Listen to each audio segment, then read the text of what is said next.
Olá, pessoal! Eu sou a professora Rafaela Freitas e vou comentar com vocês as questões de português da prova de técnico, concurso TJ Pernambuco. Bom, foram 9 questões, tá? 8 delas baseadas numa crônica de Rubem Alves. E aí, logo na questão número 1, nós temos interpretação e análise do gênero textual crônica. Atenção comigo aqui. O texto de Rubem Alves é uma crônica. Ao compará-lo com as características desse gênero, só não é correto afirmar. Então, não é correto afirmar. Bom, a alternativa D, ela já está de cara mal elaborada, tá? O que é bem comum aí nas provas, nas questões de interpretação da IBFC. Enfim, começa assim, a letra D. Embora apresente uma linguagem mais subjetiva, pode-se apreender com clareza a defesa de um posicionamento. Bom, na verdade, o autor, o narrador, né, está defendendo um ponto de vista dele com relação a 2 vocábulos, história, né, com H-I, e história com E. E aí ele coloca um posicionamento dentro de uma situação vivenciada. Mas assim, o problema da D é esse embora, porque a linguagem subjetiva, ela já leva a uma opinião, a uma defesa de opinião, tá? A exposição de uma opinião, na verdade, tá? Então esse embora parece estar nos mostrando que isso não é comum, tá? E a crônica, ela pode ser subjetiva sim, e aí ela é uma crônica que de repente vai defender, ela que pode não só narrar uma história, acabou, mas pode defender também, pode expor um ponto de vista, não defendê-lo, né? O autor não está defendendo o ponto de vista, mas está expondo o que ele pensa, expondo um ponto de vista. Então a letra D, ela está um pouco mal elaborada. Mas vamos ter cuidado com a alternativa B de bola também, que falou que o texto assume um caráter poético. Enfim, pode ser que a banca aponte a letra B como resposta da 3. Vamos aguardar o gabarito preliminar e é claro, voltar a essa análise, ok? Muito bem. A questão número 2 da prova é assim. Ao confrontar história e histórias e histórias, o texto estabelece pares antitéticos com palavras ou expressões. O tempo todo, durante o texto, ele vai expondo o ponto de vista dele a partir desse caráter antitético. Muito bem, assinale a opção em que, respectivamente, essa oposição não se evidencia. O aluno apressado vai marcar a letra A, tá? O candidato apressado, né? Vai marcar a letra A. Por quê? Beija-flores e camelôs, fora de contexto, não são antitéticos, tá? Não estão em oposição, mas no texto estão. Tá? E aí ele usou para fazer esse caráter, ele deu caráter antitético. Então, nós temos que ir buscando dentro do texto, tá? Se a banca aparecer, né, colocar a letra A como gabarito, a gente precisa rever, né, e entrar com recurso de repente. Então, na verdade, das 9 questões, 1 e 2, eu acho que nós temos que olhar com bastante cuidado quando sair o gabarito preliminar. O restante molezinha mesmo, vocês vão ver. Bom, então, aqui na número 2, o que eu aponto como gabarito da 2, na verdade, é a alternativa E, tá? Mito de Narciso indica história com E referência a Guimarães Rosa, ao Tutameia, também se refere a histórias com E. Então não é par antitético. Para ser antitético, um tem que estar se referindo a história e o outro a história, né? Os elementos aqui. Então é isso. 1 e 2, nós vamos ficar aí no pé da banca IBFC para ver o que acontece, tá bom? As próximas questões são bem diretas, bem tranquilas. Ó, a 3 tá assim. Quando eu escrevo história, eu quero dizer história. Pegou um trechinho do texto.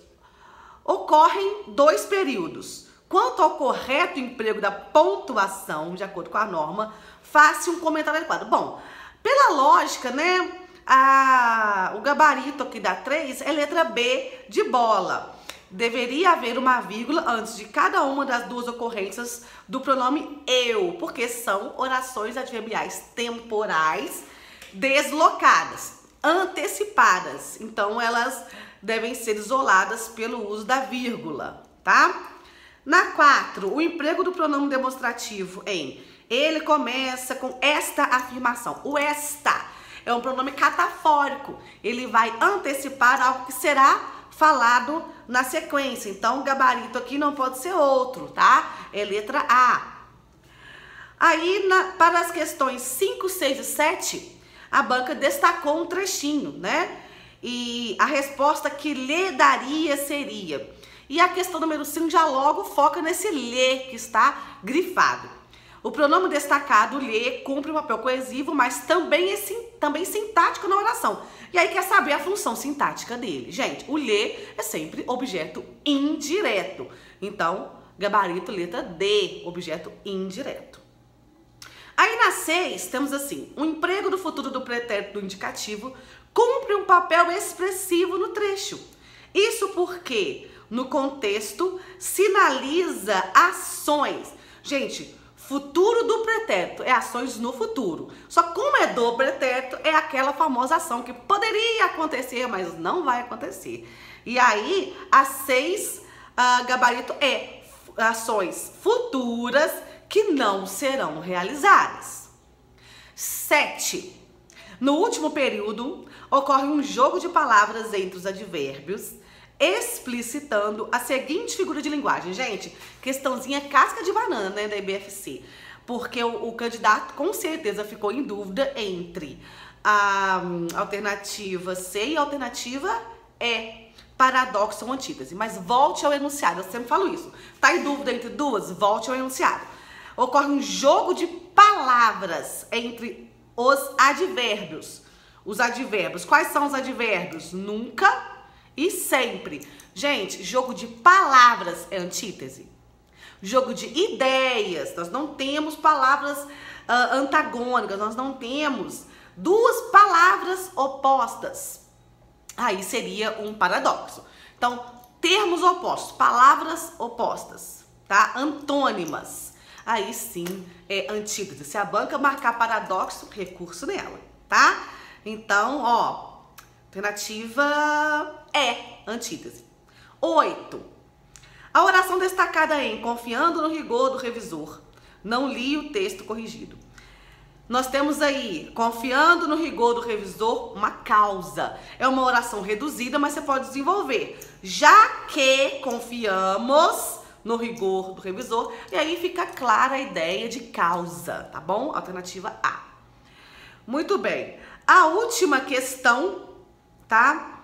A última questão da prova é uma questão que tem a ver com uma charge, né?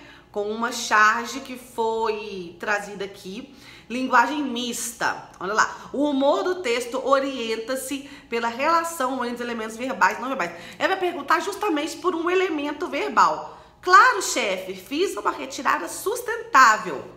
Então, quanto aos primeiros, ou seja, os elementos verbais, destaca-se a ambiguidade, ou seja, a possibilidade de mais de uma interpretação do seguinte termo, sustentável. Sustentável, então, traz uma ambiguidade. Tem a ver com o meio ambiente sustentável ou com sustentar a árvore, porque a árvore continua de pé, mesmo tendo sido retirada uma grande parte dela. Então, a alternativa é da 9. Depois, é raciocínio lógico. Muito bem, meus queridos. Então, vamos ter cuidado aí. Na hora que sair o gabarito, eu vou olhar, né, o gabarito oficial da questão 1, da questão 2 e também aquela questão da antítese e paradoxo. Eu acredito que a banca não vai marcar errado, não. Vai marcar o gabarito antítese, mas vamos ficar de olho, tá bom? Bom, espero ter ajudado muito vocês. Espero que vocês tenham feito também, pessoal do técnico aí, ótima prova. Então, até mais. Tchau, tchau.